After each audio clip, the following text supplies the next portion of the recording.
intro just went on. So now we're gonna do this death battle. Jason versus Michael. I'm more of a Jason fan since I've seen his movies way more than Michael. But let's just get into it.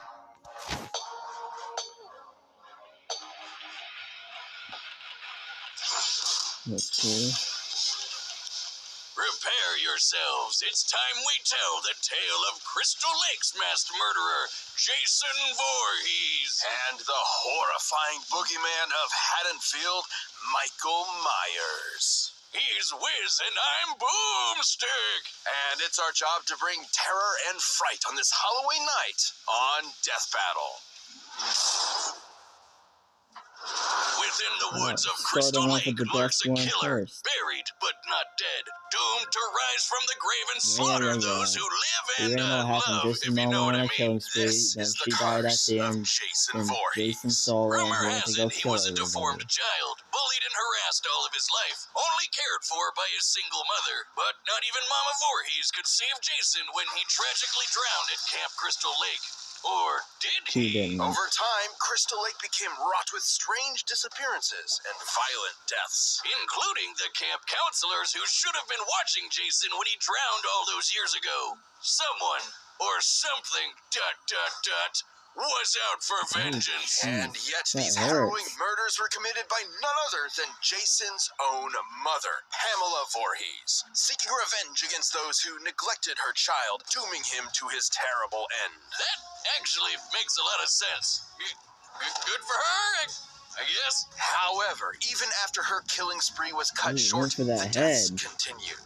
Nobody could prove it, but maybe, just maybe, Jason was still alive. Holy shit! Yeah, he's definitely alive. Wait, has he been living in the lake this whole time? Jason has fortitude far beyond any normal man. You can swing an axe in his face, blast half his body away, or trap him in an exploding building. Yet it will all be in vain. Even when one of the few survivors of his attacks hacked him to pieces, Jason rose again.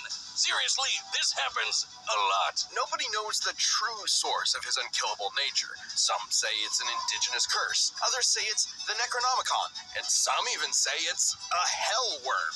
So not too many reasonable answers. Either way, be careful or you just might end up on the wrong side of Jason's trusty machete. Something he uses with enough strength to split skulls and pierce metal. Even when Jason has no weapon, he can be resourceful and oddly creative with his kills. He might bludgeon you to death with a sleeping bag, drown you in a garbage can, or snap you in half between a bedfold. Worst of all, this demented mama's boy will always get his prey. Oh, you think you can run away? Well, think again, idiot. He can teleport. No, he can't. Yes, he can. Well, how about the time he appeared in multiple places at once around this dance floor? See? Teleporting. Wrong. Hallucinations resulting from a mix of cocaine and panic. Okay, smartass. How about when he teleported from one end of this ship to another? How'd he get there? Actually, when watching the full scene for complete context, there is plenty of time afforded for Jason to jump down the deck while off camera. He is quite athletic after all. What, without making any sound? The guy's built like he's made of 100 brick houses. Are we watching the same movie? Look, fans have argued this for years, and while admittedly those moments are questionable, they're not enough to prove actual teleportation. Okay, how about this one? In Jason X, where 3 soldiers are shooting him straight on, and he just disappears. Poof! Gone! While they're looking right at him, goddammit, it's teleporting. Well, I'm sure there's a logical explanation. I just stared at this scene while processing 900 trillion frames 100%. Per second. And Boomstick is correct. Ha! Also, now my eyes are broken. Joy. You know, Jason can actually teleport in the video game, so I believe it. I suppose teleporting would explain how, despite his hulking size, Jason can move with ghostly silence and pick off victims one by one. Are you sure about this, dummy? he just disappeared. Either way, Jason's unstoppable bloodlust makes him a horrifying threat. Even if you think you're protected by a foot of solid steel, he'll just crash through it to stab you. And though it's tough to believe, there may actually be a deadlier Jason out there too. Stronger, faster, and campier. This is Uber Jason. rebuilt from Jason's remains through a sinister fusion of science and mysticism. And guess what? Normal Jason later fought Uber Jason and actually held his own. Yeah, the comics get kind of wacky, just go with it. Only natural for a monster that has fought other supernatural entities. Like Freddy Krueger, Leatherface, and the groovy man himself, Ash Williams. Indeed. So be warned, if you ever see a shadow moving through the darkness and hear a familiar run, Jason is out to find you.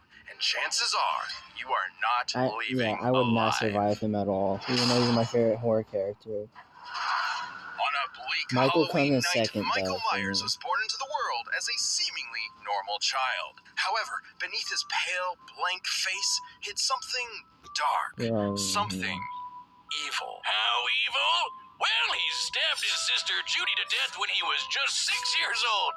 Oh, what a rascal. Michael was institutionalized at a sanitarium where he simply sat still, almost like a machine. His psychiatrist, Dr. Loomis, spent 8 years trying to reach him, but Michael never said a word. But even when locked up, he still managed to get away with several murders, including Loomis's fiancée. There was no helping or stopping Michael. More than anything, he wanted to kill. After 15 years, the night before Halloween, he broke out of the sanitarium, leaving behind one word: sister. The story goes, Michael had another sibling, Lori, and for some unknowable reason, he wanted her to suffer the same fate as Judy. And everyone else, really. He's not too picky, and he could do it, too. For in his hands, anything can be a deadly weapon. Countless reports of various murders have appeared across Haddonfield. He's exploded heads, boiled people alive, Okay, and I would used rather his go to trademark Crystal knife Lake, to just stab saying. poor souls to walls like some macabre piece of art. When they say to admire your work, I don't think this is what they meant. And this isn't some special combat knife or dagger. He did this with an ordinary kitchen knife. Michael is also surprisingly clever, despite being confined for nearly all his life. At some point, he apparently taught himself how to drive. It's pretty clear this masked psycho was definitely plotting something while he was in the ward. All these kills were just a detour to his ultimate goal, Lori. On an all-too-familiar Halloween night, he finally met his long-lost sister and nearly killed her. But Loomis intervened, shooting Michael and sending him out a window. Phew, well, guess that's the end of him. Yeah, you know it's not. No one knows how, but the body simply vanished, only to return later that night as if nothing had happened. There's a reason why they call him the Boogeyman. Even after being set on fire and rendered comatose, Michael Myers would not be stopped. Almost like he's some kind of invincible undead monster. He did die at the end of the Explanations last have been one. given for Michael's strange abilities, but some less reputable sources suggest he's bound to the ancient druidic Curse of Thorn, whose symbol is, well, they say it's an ancient icon of Halloween, but it's actually the Norse rune for Thor, sometimes called the Thorn Rune. I think they just Googled rune and thorn and called it a day. Whoa. Is Michael Myers a Viking? Yes! Awesome! Curse or no curse, Michael is inexplicably driven to kill without hesitation, and his victims almost never see him coming. You said, uh-oh. The other one's dead. While They're going, explaining whatever. Michael away with a vague curse is nothing more than a crutch for the truth. The fact of the matter is, no one knows why he is so cruel, so violent, so unstoppable. He just is. At the end of the day, evil gives no explanation, only despair. Michael thrives not just on the satisfaction of murder, but the fear it inflicts in others. Even scarier, his kills are done with surgical precision. He can murder you as quickly or slowly as he wants. This guy knows exactly what he's doing with that kitchen knife. He's like a hibachi chef of death. And yet, his attacks were almost brought to an end by Lori herself. But when the time came for the final blow, Michael proved his intelligence and wit by faking his own death using a body double. All while getting his sister to commit murder for him.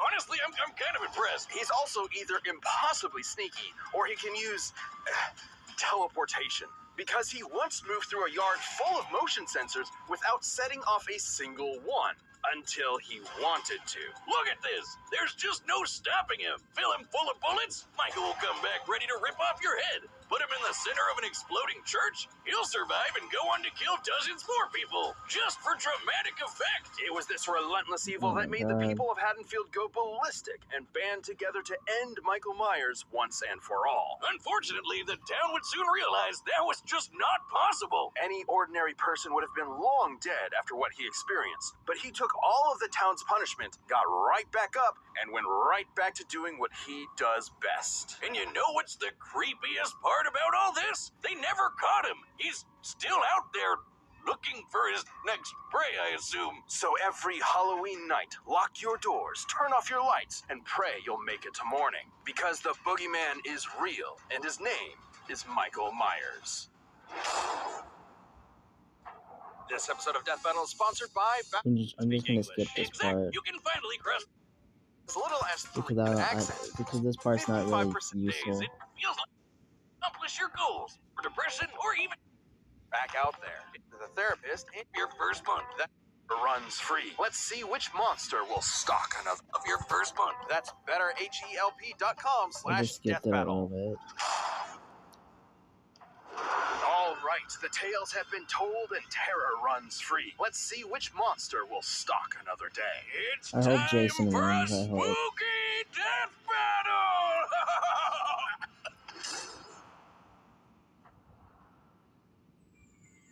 Mother is talking to you. The blackest eyes. The devil's eyes. Kill her. He got somebody.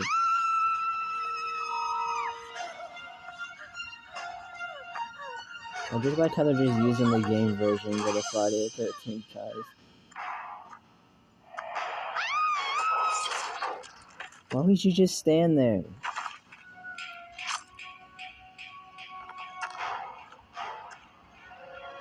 And they used the game version of Jason. And the game version of Michael from Dead by Daylight.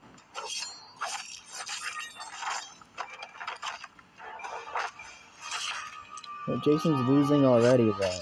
He's supposed to be immortal. Why is he... Is he already dead? Alex! No, I don't think he's dead. Go.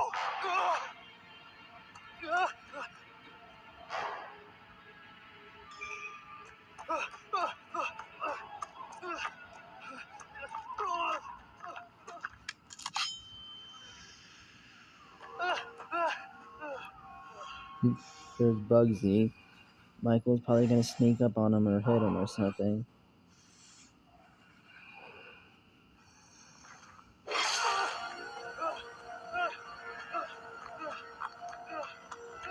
Yeah, he hit him. I think that's Jason.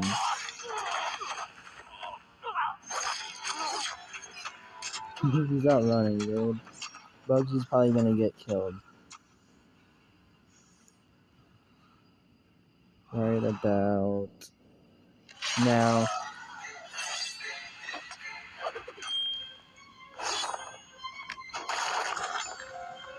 Come on, Jason has to win. Kill him, Jason. Michael is slower and smarter, but Jason is stronger and faster and more durable.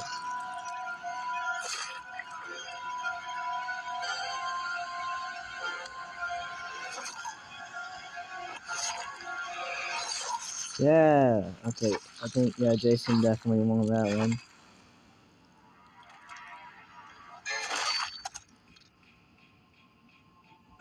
See, Jason has a healing factor, which means he's technically immortal.